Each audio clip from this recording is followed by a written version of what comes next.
네, 여러분, 제가 하나이글스 칙리폼을 입은 이유는 하나이글스가 3연패를 했기 때문입니다.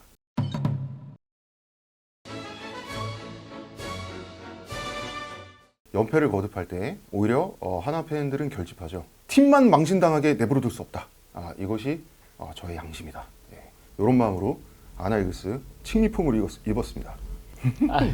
그 3체에 대해 여쭤보려 했는데 칙리폼을 입고 나오셨네요. 그쪽도 우리 이글스 팬이시잖아요. 뭐 그렇습니다. 홍대선 작가님의 차기작이 또 한화 이글스에 대한 이야기. 네, 제가 지금 원고를 다 썼어요. 원고를 써서 출판사에 이제 초고를 넘긴 상태인데 한화 이글스 팬 에세이입니다. 예, 행복이란 무엇인가? 이 행복의 늪, 행복지옥. 여기서 우리는 어떻게 살아남을 것인가? 뭐 대충 이런 인간적 고뇌의 책입니다. 예. 요새 넷플릭스에서 이제 3체 드라마가 인기를 끌고 있지 않습니까? 네. 근데 3체 원작을 읽으셨다고? 네네. 네, 좀 어떻게 읽으셨는지요? 끝내주죠. 뭐 세계적인 작품이니까 그거는 엄청난 스케일을 자랑하는 작품인데 스포일러는 하지 않을게요. 근데 뭐 결론적으로 대충 퉁쳐서 얘기하면 인류도 삼체인들도 그냥 우주의 먼지에 불과한 거예요. 압도적인 스케일로 거의 우주적 공포, 코스믹 호러에 벌벌 떨게 하는 게 전체 작품의 이제 목적이거든요. 확실히 초강대국 출신 작가들이 스케일 있는 SF를 잘 쓰는 건 사실인 것 같아요. 이런 걸 보면 그런 종류의 SF는 어떤 제국의 스케일이 필요한 장르인가 이런 생각 들거든요. 그러니까 미국인이 지구를 구하는 할리우드 영화라든지 또 방금 말씀하신 인류 문명과 외계 문명의 투쟁을 논한 삼체라든지 이런 것들을 보면 그런 느낌이 든단 말이죠.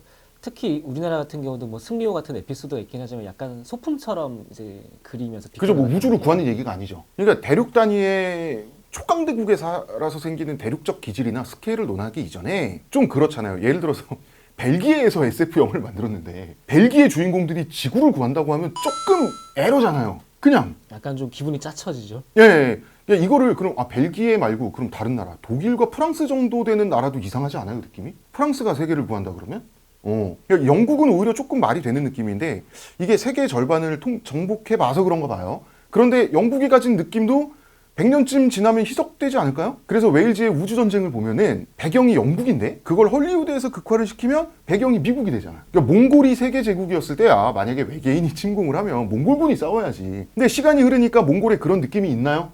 하나도 없잖아요. 몽골 아주 그 평화로운 그 전원의 무슨 뭐 아주 그 평화롭게 말들과 뛰는 그런 이미지를 가진 나라가 돼버렸잖아요. 세계 멸망의 위기에서 세계를 구하는 영웅 신화를 쓰기에 제국이 아닌 왕국은 우리는 왕국이죠 일종의 우리뿐 아니라 어느 나라도 좀 민망하고 곤란하지 않아요 그런 이야기 자체가. 심지어 중국이 세계를 구하는 영화도 보는 내가 다 민망한데 물론 그거야 너무 영화를 중뽕 영화를 너무 못 찍어서 그런 것도 있겠지만 근데 재밌는 거는 일본은 특이하게 일본이 망하는 SF를 좋아해요. 그 대표적인 게 고질라로 대표되는 이제 괴수물이죠. 인간은 미지의 압도적인 힘을 극복할 수 없다라는 모티브를 일본 굉장히 애정해요. 확실히 일본인만의 특이성이 있어요. 이거는 미군과 핵이라는 압도적인 힘을 경험한 민족만의 감수성인 것 같아요.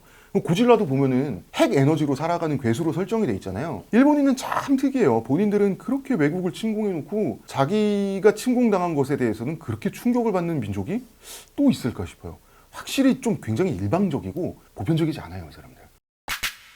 그럼 다시 이제 중국으로 넘어가서 그렇게 제국적 스케일을 삼체 같은 훌륭한 작품으로 보여주던 중국 SF가 시진핑 시대에 와서는 이제 검열로 싹이 밟혀버렸다는 그런 얘기가 있던데요.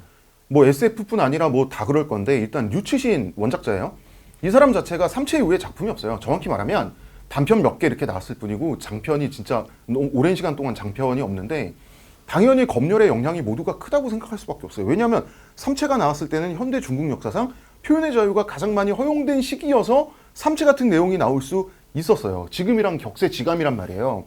그래서 뭐 문화대혁명 그리고 홍위병의 만행에서부터 이야기 줄기가 시작을 하잖아요. 이게 드라마도 그렇고 원작도 그렇단 말이에요. 그런데 2019년이 되면 이 류치신이 좀 중국 입장에서 중국 정부 입장에서 좀 착해진다 그러죠. 네, 착해져요. 위구르족은 탄압받지 않는다는 말을 서양 언론이랑 인터뷰하면서 하고 중국 공산당을 옹호하고 막 그래요. 그래가지고 막 류치신 불매운동 일어나고 서양에 좀 의식 있다고 하는 사람들이 류치신 반대하고 막 이랬는데 이거 가지고 뭐라고 하는데 사실은 비난할 수가 없는 게 류치신은 정신 멀쩡한 사람이고요. 입장 바꿔서 우리가 중국인이면 내 가족, 친구, 친척들이 앞으로 쭉 중국에 살아야 되잖아요. 근데 우리가 공산당 비판할 수 있어요? 그 사람들 목숨 다 걸고? 그럴 수 없어요. 류치신 작품 수준 보면은 이 사람 공산당 옹호한 발언이 진심이라고 생각할 수 없어요. 수준 높은 사람이에요. 어쩔 수 없이 그런 말을 한다고 우리가 이해를 해줄 필요도 난 있다고 봐. 이거는. 그러니까 중국의 공산당의 검열로 망한 아티스트가 한둘이 아니에요. 대표적으로 핑거, 영어로 로스트 인 베이징이라는 그 옛날 영화가 있어요. 이 영화에 누가 여주인공으로 나오냐? 판빙빙이 여주인공으로 나와요. 중국의 현실을 진짜 가혹하게 비판한 영화고 엄청난 걸작이에요. 그런데 이 감독도 여류 감독이거든요. 리위라고 하는 사람인데 이때 이후로 영화 못 찍게 탄압을 받아요. 그래서 이 사람이 독일인가 프랑스인가로 망명 가서 영화 찍으려고 그랬어요. 독일 프랑스 정부는 이렇게 앞으로 가능성이 창창한 훌륭한 예술가가 나라에 온다니까 시민권 주고 다 해줄게, 영화 찍는 거 지원해줄게, 와! 라고 했더니 갈게요 했더니 중국에서 못 가게 막았어. 이 사람 중국에 갇혀있는 사람이에요. 리위. 갇혀있는데 영화도 못 찍어. 지금 정신병원도 다니고 막 그래요. 리위 감독이. 이 뛰어난 재능을 가진 사람을 이렇게 망가뜨려 버린다고.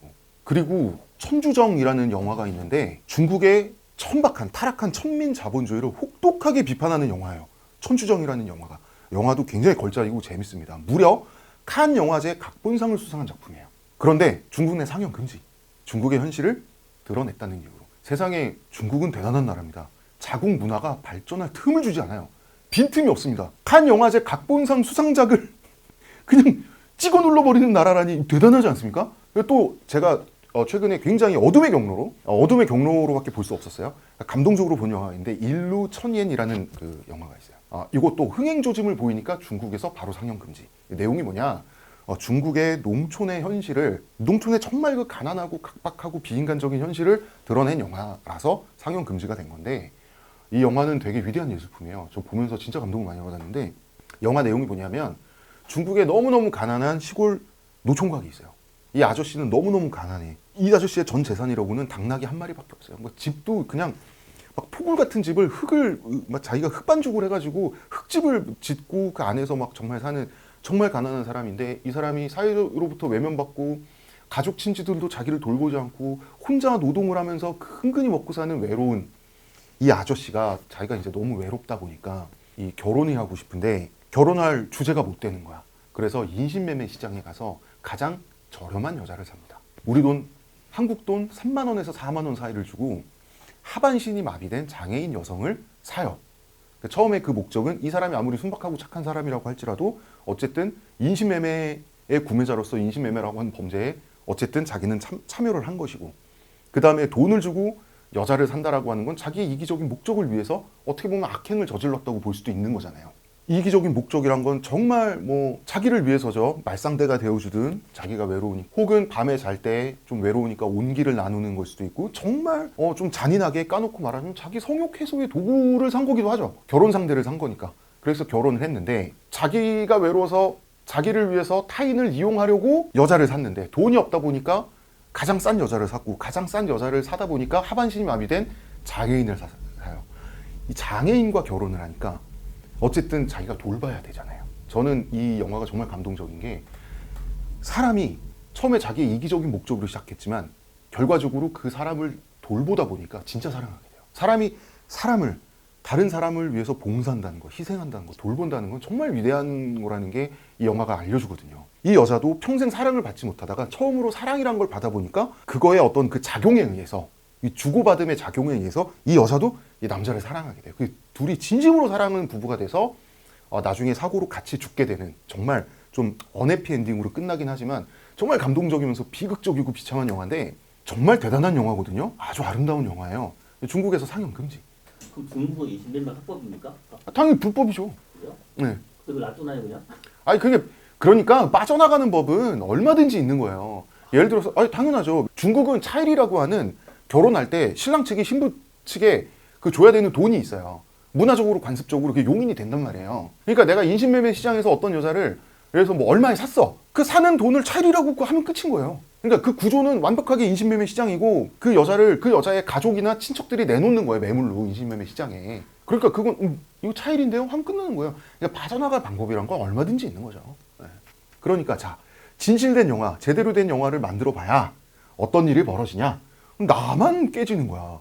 중국의 영화인들 입장에서는. 판빙빙 예를 들어볼까요? 판빙빙은 핑거 찍고 나니까 이 사람이 예술의 눈을 떠가지고 공산당 눈 밖에 나는 작품에 여기저기 관심 보이고 다니다가, 옛날에 여러분 판빙빙이 2달 동안 실종된 사건이 있어요. 실종됐을 때 무슨 일이 있었는지는 아무도 몰라요. 어쨌든 판빙빙은 다시 돌아오긴 했어요. 다시 나타났는데 어째서인지 다시 나타날 때는 매우 착해져 있었어요.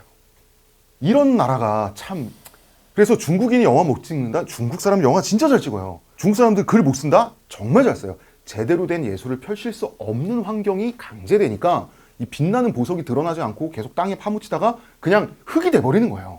그 엄청난 문화적 에너지를 탄압하는 데 성공하고 있는 중국 공산당도 참 대단한 것 같아요. 네, 어떻게 그러지? 네, 그 능력도 대단한 것 같고 그 무개념도 대단한 것 같고 그래서 제가 봤을 때 시진핑 독재가 없었다면 장담하는데 한류는 지금의 위상일 수가 없어요. 중류로 대체가 됐거나 아니면 입지가 지금보다 많이 좁혀졌을 거예요. 근데 이런 걸 보면은 우리가 좀 더 이야기를 확장시키면 이 모든 게 다 검열 때문인데 모든 인민에 대한 완벽한 통제는 오랫동안 중국 황제들의 꿈이자 미망이었어요. 이 꿈은 자 중국의 최초의 황제가 누구죠? 진시황이죠. 진시황은 법가 사상가들을 막 이게 등용시켜가지고 자기가 이제 최초로 통일한 중국 천하를 가혹한 감시 체제로 모든 인민들을 속박하잖아요. 그런데 당시의 행정력과 당시의 기술과 지금의 행정력, 지금의 기술은 완전히 차원이 다른 거예요. 그런데 당시는 고대인데 고대의 기술과 행정력으로 어떻게 전 인민에 대한 완벽한 감시와 통제에 도전할 수 있을까요? 뭐냐면 걸리기만 해봐 강력한 처벌을 하는 거예요. 그러니까 공포 통치라는 거죠. 겁나서 말을 들을 수밖에 없게. 그러다 어떻게 됩니까? 밀란이 여기저기서 터지죠. 사람들이 아이 못 참겠다 가르치자. 그래가지고 진나라가 무너지고 결국은 그렇게 들고 일어난 세력 중에 초나라와 한나라가 싸워서 한나라가 이기면서 한나라 시대가 시작이 되는 건데 그래서 한나라는 진나라로부터 이제 반면교사로 배운 게 있죠. 그래서 농민들을 거스르지 않기 위해서 많이 신경을 썼지만 감시와 통제를 내려놓은 것은 아니었어요. 완전한 검열이 불가능하니까 타협한 것에 가까워요. 중국에는 옛날엔 이런 속담이 있었어요. 천하는 넓고 황제는 멀다. 그죠? 멀죠? 조정이란 건 너무나 먼 거예요. 그런데 20세기에는 그 속담이 이렇게 대체됩니다.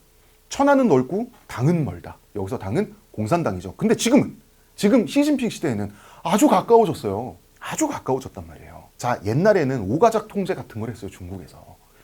오가작 통제는 뭐냐면 5개의 농민 가구를 하나로 묶어요. 그래서 한 명이 잘못하면 다 처벌하는 거예요. 그러니까 서로 감시하게 만드는 거죠. 오가작 통제는 이런 비슷한 거는 지금 북한도 하고 있습니다. 북한은 미친 나라기 때문에. 그러면은 조선시대도 오가작 통제했잖아요. 조선시대도 오가작 통제했습니다. 그런데 감시와 처벌이 목적이 아니었어요. 처음에 조선시대에 오가작 통제를 도입했을 때는 구휼이 목적이었어요. 가뭄이 들었을 때 효과적으로 그 곡식이 굶는 사람한테 곡식이 전달되는 그 루트 네트워크를 만들기 위해서 오가작 통제를 했어요. 중국이랑 달라요. 중국의 오가작 통제는 처음부터 감시와 통제와 처벌이 목표였어요. 이 오가작 통제를 지금 중국은 할 필요가 없어진 게 자, 이 시진핑 정권은 현대의 행정력과 첨단 기술을 가지고 중국 황제의 오랜 꿈에 도전하는 중이에요. 북한과는 달라요. 북한은 국토 좁죠. 인구는 적지 2천만 명 이하죠. 아래는 38선, 위는 압록강. 독재 조건이 주민 통제하기 정말 좋은 조건이에요. 반면에 중국은 인류 사상 전대미문의 실험을 하는 중이에요. 중국의 인구가 14억 명인데 14억 명이면 18세기 기준에 전 세계 인구예요. 전 세계 인류 전부예요. 18세기 기준에 전 인류를 대상으로 하는 완전한 감시와 통제, 검열에 도전 중이에요. 중국은 과연 성공할까? 성공할까요? 성공하면 그 결과는 뭘까요? 우리는 이 전대미문의 실험을 구경만 하면 좋겠는데 구경만으로 끝났으면 좋겠는데 이것들이 대만 다음의 목표가 한반도라서 어떻게 될지 모르겠습니다.